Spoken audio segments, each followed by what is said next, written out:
अपने कर्मों से हमें अपने भोग भोगने पड़ते हैं, तो हम एक दिन में अमीर भी नहीं हो सकते, तो हमें कोई गरीब भी नहीं कर सकता। हमारे कर्म होंगे वैसे ही भोगना है। तो कर्मों के लिए हमने भक्ति करनी नहीं है, कर्मों से छूटने के लिए भक्ति करनी है।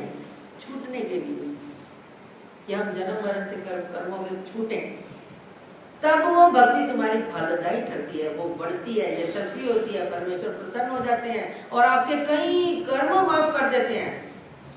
जैसे अभी आप लोग आए हुए हैं मंदिर में, कितना अपना संसार का टाइम निकाल के आए हैं। कोई मेट्रो से आया होगा, कोई बस से, कोई रिक्शा से, कोई ऑटो रिक्शा से, कोई गाड़ी से, कोई नजदीक होगा तो पैदल से। आते हुए आपके बहुत सारे कर्म नाश हो चुके हैं। आप बड़ी तत्परता से लाइन में बैठ गए हैं और बड़े कष्ट सहन करके, कईयों को घुटने कमर की दर्द है, मुंडी की दर्द है, वो बैठा हुआ है, तकलीफ सहन कर रहे हैं, आपके कर्म नाश हो रहे हैं, आपको पता नहीं है। आप बड़ी श्रद्धा से सुन रहे हो, सुनने के बाद अपनी गलती को फील कर रहे हो और उसको दोबारा धोने के लिए भी तैयारी में मन ही मन अगर तैयार हो गए तो भी आपके कर्म नाश हो रहे हैं। पूजा प्रसाद करते हुए आपको कुछ और भी लीला याद होगी, उससे भी आपके कर्म नाश हो रहे हैं। एक एक क्षण आपका, एक एक मिनट जो है वो लेखी लग रहा है, अगर आप इस परमेश्वर से जुड़े हुए हैं तो। अगर आपका मन नहीं जुड़ा हुआ तो आपका ये नाटक आपको मालूम है क्या होगा। जब हमारे इतने कर्मों का नाश एक सामान्य छोटे छोटे विधि आचरण करने से, बाहर से आए दंडोत की, साधु संतों को दंडोत की, आपस में जय श्री कृष्ण किया, झुके दंडोत की, दंडोतें डाली, फिर आरती उतारी, धूप दिखाया, फूल चढ़ाया, आपके कर्मों के नाश होते जा रहे हैं। घर के सारे मेंबर खाना खा के सो गए हैं, बच्चा छोटा दूध वो वैसे ही सो गया, ना दूध पिया ना रोटी खाई, माँ उसको उठा देती है, वो आंखें बंद ही होता है, उसके मुंह के साथ गिलास लगा देती है दूध का, वो गट गट गट गट पी जाता है और फिर वैसे ही सुला देती है। वो सुबह उठता है, मम्मी मैंने रात को रोटी नहीं खाई, मुझे भूख लगी है। माँ को पता है एक पहिया भर दूध पिलाया है इसको, मैंने भैंस का दूध पिलाया, मिलाई वाला दूध पिलाया, ये सो नींद में पी गया, इसको पता नहीं है। जैसे उस बच्चे को पता नहीं है कि मेरे अंदर वो पावर जो दूध गया हुआ है उसका कार्य चल रहा है, वैसे हम लोगों के कुछ ऐसे कर्मनाश ऑटोमेटिक हो जाते हैं। लेकिन वही अगर हम गलती कर बैठते हैं तो हमें ऐसा विधि जुड़ जाता है जिसको माफी नहीं। वो अविधि ये है कि हम एक निष्ठ अगर नहीं रहते तो हमारे कर्म माफ नहीं होते, सारे कर्म व्यर्थ चले जाते।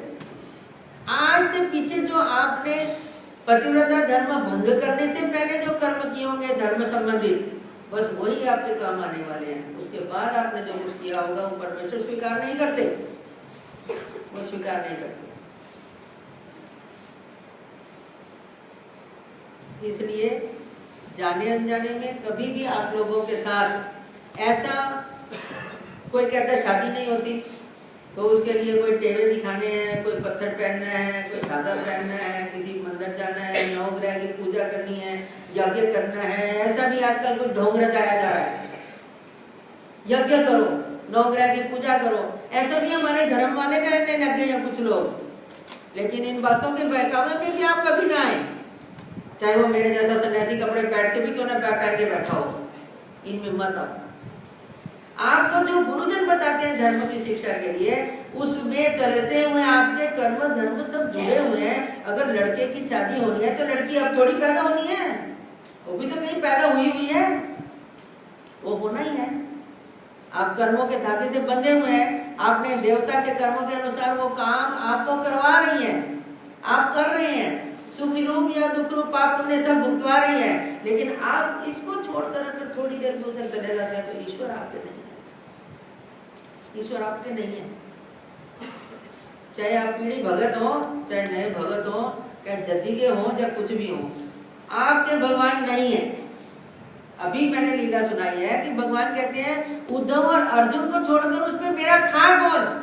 56 करोड़ यादव मेरे रिश्तेदार थे तो क्या हो गया, एक दो नहीं है, एक दो हजार नहीं है, लाख नहीं है, करोड़ों में है, मेरा उसमें कोई भी नहीं था।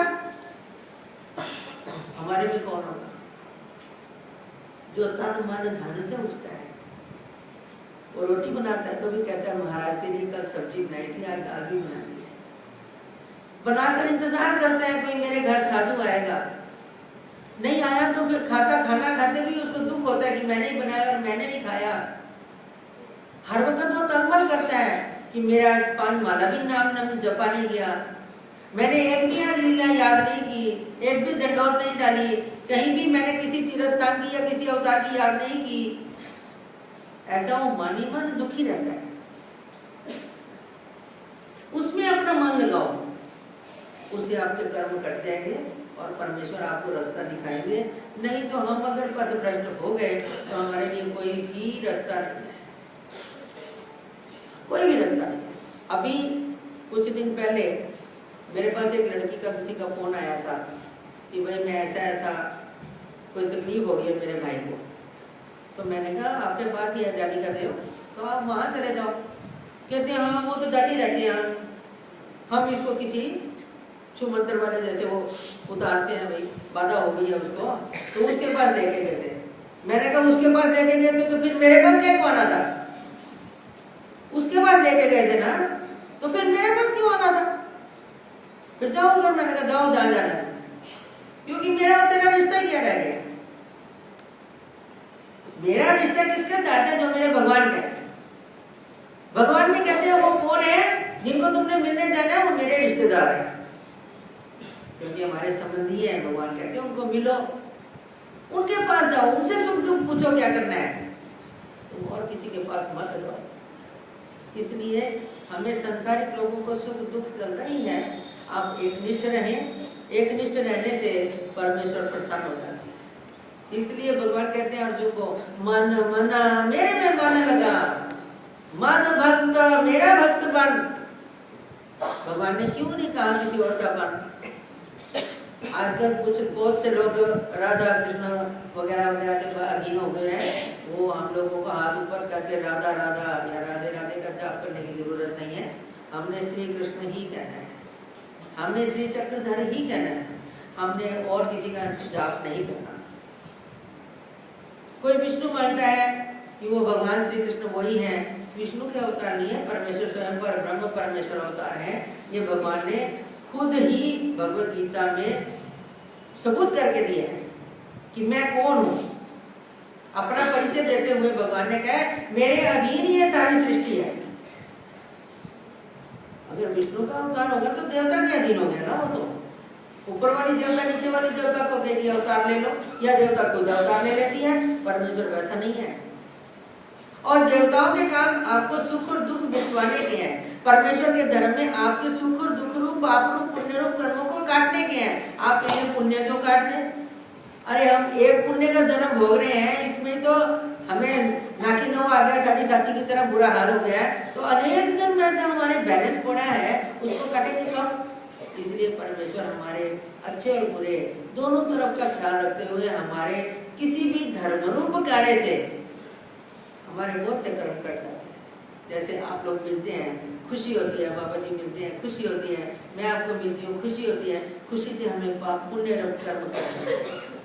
हम वियोग का दुख करते हैं, कब मिलेंगे, अब कब सुनेंगे, अब कब मंदिर आएंगे, ऐसा अगर करते हैं तो हमें रोना आता है।